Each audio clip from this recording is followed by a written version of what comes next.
பிராட்டியும் பிரதானமாக உட்காண்டிருக்காளாம். அவள் தான் ஜட்ஜு, முடிவு சொல்லக்கூடியவா. வக்கீல்கள்லாம் இருக்கா, ஒரு 6 பேர் வக்கீல் இருக்காளாம். என்ன 6 பேர் வக்கீல் அப்படின்னா, பெருமாள் நம்மளை காப்பாற்றுறதுக்காக, தப்பு வழி போனால் கூட பிராயச்சித்தம் பண்ணி வெளியில் வரவழைக்கிறதுக்காக, நம்மளை திருத்துறதுக்காக பெருமாளுடையதான 6 குணங்கள் நம்ம கூட இருக்கோம்.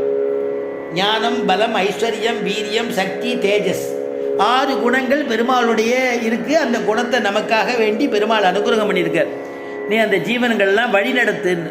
ஜீவனா அபராதியாக இருக்கான், எவ்வளவோ பாபங்கள் பண்ணுறான். அந்த பாபங்களுக்கு அப்போ அந்த பாபங்கள்லாம் பண்ணுறே, இந்த பாபங்களுக்கு நீ பிராயச்சித்தம் பண்ணிக்கணும்னா பிராயச்சித்தம் பண்ணுறான், மறுபடியும் இன்னொரு பாவம் சம்பவிச்சுடுறது. அப்புறம் அதுக்கு பிராயச்சித்தம் பண்ணுறான், மற்றொரு பாவம் சம்பவிக்கிறது.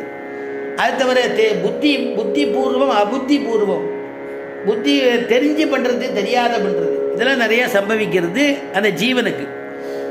இந்த கர்மாங்கிறது என்னென்னா, இதெல்லாம் கணக்கெடுத்துட்டுக்கிறது தான் கர்மா. நமக்கு தண்டனை கொடுக்கறதுக்கு ஏதாவது நம்ம காரியம் பண்ணால் கூட என் கர்மா நான் அனுபவிக்கிறேன் சுவாமி அப்படின்னு சொல்கிறோமே, அந்த கர்மாங்கிறது இவன் பண்ண பாபத்தினால ஏற்படுறது.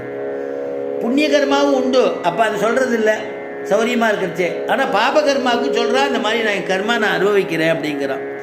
இப்போது இந்த ஜீவனுடைய நிலைமை என்னன்னா, ஓடி ஓடி பல பிறப்பும் பிறந்து மறுபடியும் பிறக்கிறது, பாப புண்ணியங்கள் பண்ணுறது, அதுக்கு தகுந்த சரீரம், மறுபடியும் பிறக்கிறது, மறுபடியும் பாப புண்ணியங்கள் பண்ணுறது, மறுபடியும் இறக்கிறது, மறுபடியும் சரீரம் எடுக்கிறது, இப்படி போகிறது தான்.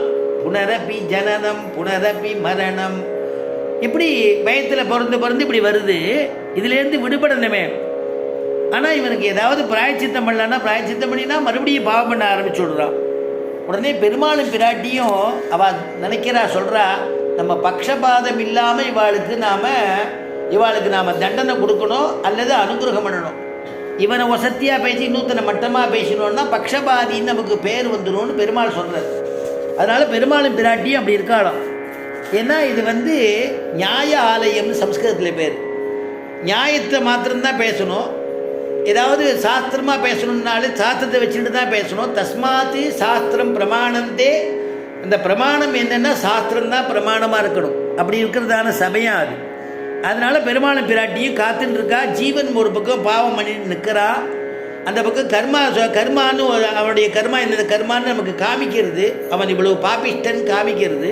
இதெல்லாம் பார்த்துட்டு இருக்க. ஜீவனை பார்த்து கேட்குறாரு பெருமாள், அப்பா இவ சொல்கிற பாபங்கள்லாம் நீ ஒத்துக்கிறியா, இதெல்லாம் நீ பண்ணியிருக்கியான்னா பரிபூர்ணமாக ஒத்துக்கிறான் ஜீவன். ஆமாம் நான் பண்ணினேன், நல்ல ஜீவனாக இருப்பான் பொழுது ஒத்துக்கிறான் பரிபூர்ணமாக, நான் இந்த பாபங்கள்லாம் பண்ணியிருக்கேன்னு.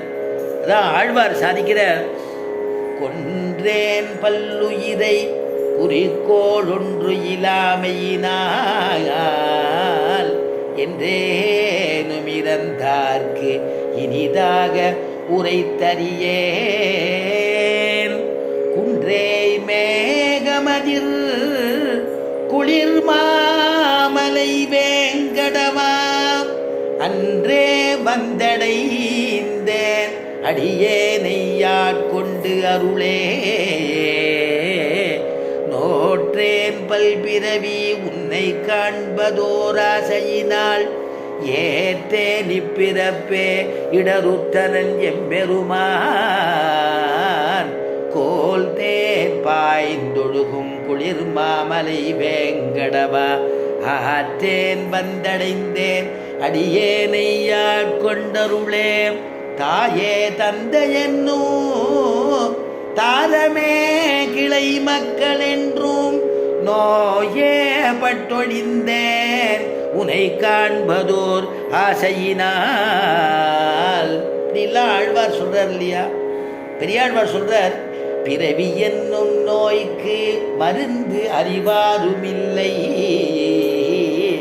மருத்துவனாய் நின்ற மாமணி வண்ணா, மருத்துவனாய் நின்ற மாமணி வண்ணா, மறுபிறவி தவிர திருத்தி உன் கோயில் கடை புகப்பை திருமாலிருஞ்சோலையந்தாய். கோயில் கடை புகப்பை திருமாலிரும் சோலையந்தாய். எனக்கு பிறவிங்கிறதுலேருந்து எனக்கு விமோச்சனம் கொடுக்கணும்னு பெருமாள்கிட்ட சரணாகதி பண்ணிக்கிறார் பெரியாழ்வார். மருத்துவராய் நின்ற மாமணி வண்ணா. உடம்புக்கு வியாதின்னா டாக்டர்ஸ் நிறைய பேர் இருக்கா.